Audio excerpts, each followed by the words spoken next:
young men out here working hard, trying to get better. It's a opportunity for some of the young guys to actually make an impression. If we got some young guys that seem to be really doing well now, whether they can continue to be that way all the way through camp, whether they can battle through the hard days of the heat and that kind of stuff, and keep their focus about them is what we'll see in the next couple of days. But our first scrimmage is tomorrow. We'll see more then.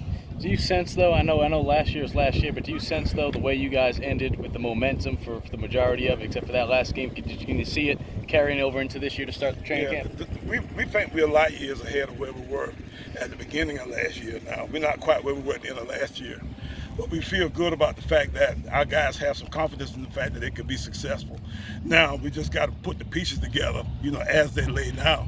We're not quite the same personnel as we were last year, so they got some things that we could do pretty good last year that we might not be quite so good at, and some things we might be better at. So, it'll be interesting to see, just what this team can do, but it is a good bit farther along than it was last year. What do you like so far, though, or just maybe even going into camp that you guys consider strengths? Yeah, I think the strength of our team right now is depth. We've got a lot of bodies, in a lot of different places. I think we've got a good many wide receivers that we can, depend on to fill the depth chart. We not necessarily have a drop off when we put some guys and some subs in there. We think we got lots of running backs, and then our secondary seems to be vastly improved. So I think we've got a good group of guys, and there seems to be a more mature group of guys that we got enough of them to make sure that we got enough to have our entire depth chart full. I know you're probably not even worried about this right now, but I know you're closing in on Coach Jeffrey's record. And, yeah. And what does he mean to you and into this school? Well, Coach was my mentor.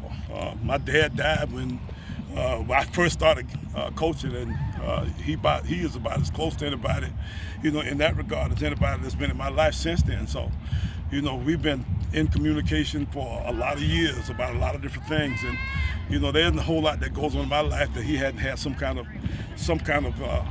opinion about. So he's my guy, and we all love him.